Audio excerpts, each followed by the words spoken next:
Welcome back to the Lulu Louise Quilt Along. We are on week 3, so moving right along.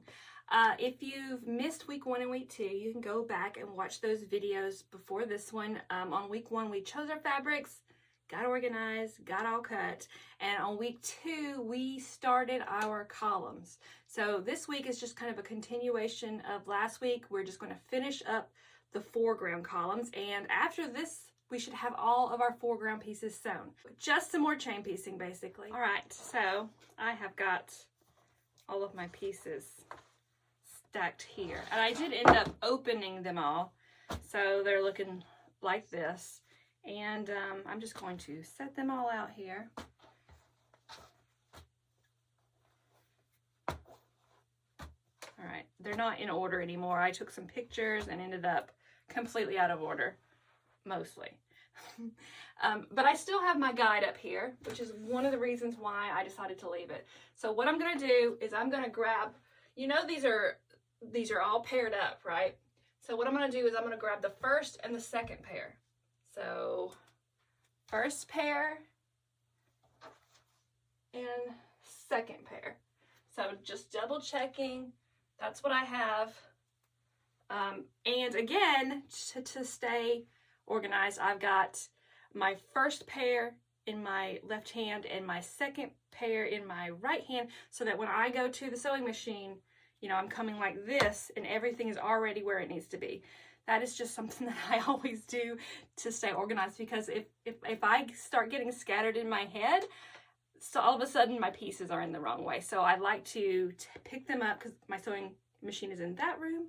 I like to pick them up and take them the exact way that I'm going to set them down at the sewing machine. So let's start chain piecing. Okay, so again, we are doing the same thing that we did last week. We're making our columns. We're going to think about this like a column, and we're going to just shift this way, because this is my correct position for these columns. So we will just begin with more chain piecing.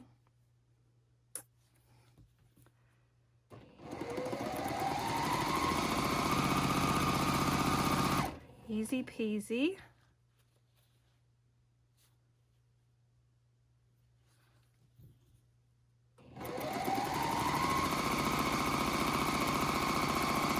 All right, and I'm just going to, I'm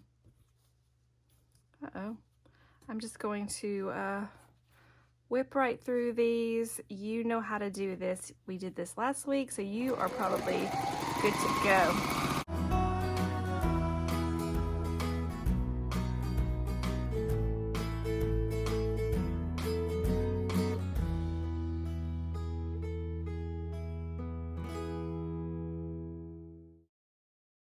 Okay, so that's the first 2 pairs sewn together.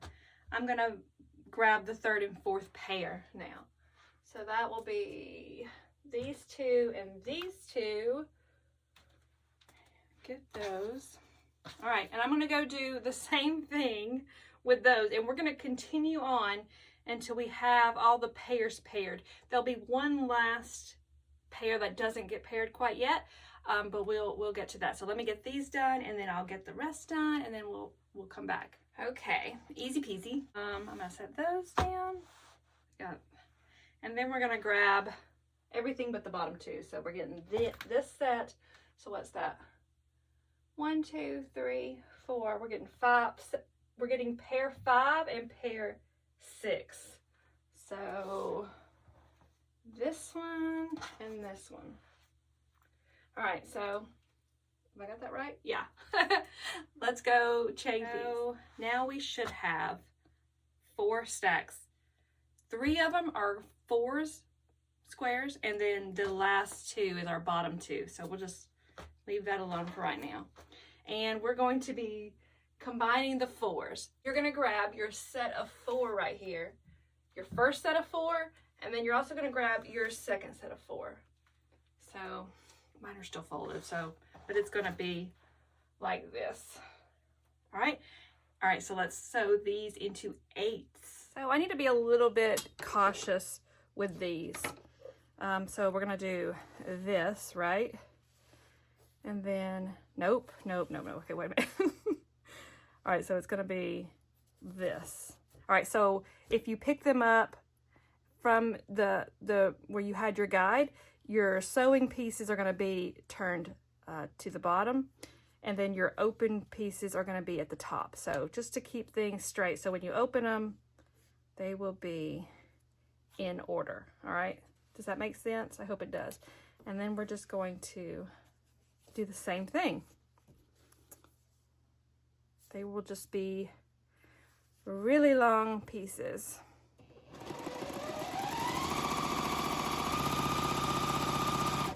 And just make sure that you do have them in the right order before you sew all these together, because that would be absolutely awful. I mean, it's not the worst thing in the world. I mean, you could seam rip it, but I hate seam ripping. So I want to avoid it. So just double check them and make sure that you have everything right. And then continue on.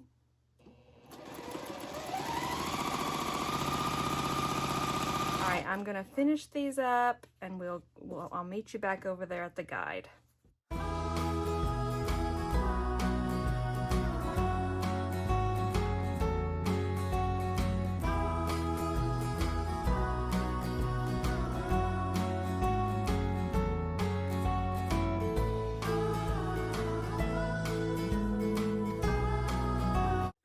So that was a little fussy. I mean, not fussy, but you know, like they were flippy floppy and all over the place. But I got them done. So we are getting there. We've got our little ombre happening. Yeah, I'm pretty excited. All right, so we're gonna take our last 2 stacks. So the only set of 4 we have left, and then that same set of 2, and we're going at the sewing machine like this. So let's go get this one. Now we have 2 halves or thereabouts, and we're gonna go and sew these 2 halves into 1 column. You might want to double check that you have your first column in a row before you get started. I want to make sure that I've got everything in the right place, and I do for this one. And let me check this bottom one. Let's see. All right, so I am all in the right place. All right, so let's go make these 2 into 1. Okay, so we have our columns done.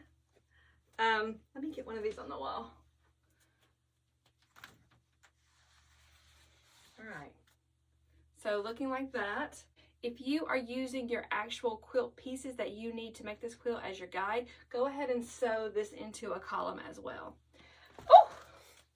But just like last week, I want you to resist the urge to press these. Just don't do anything with them yet.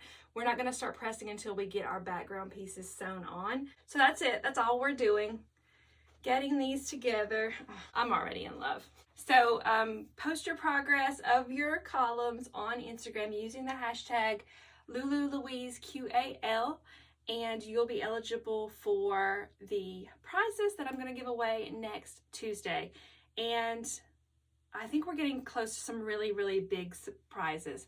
It's either, I think I'm giving away a free long arming this week and next week. So don't forget, post your progress, use the hashtag, and follow all of our sponsors to be eligible.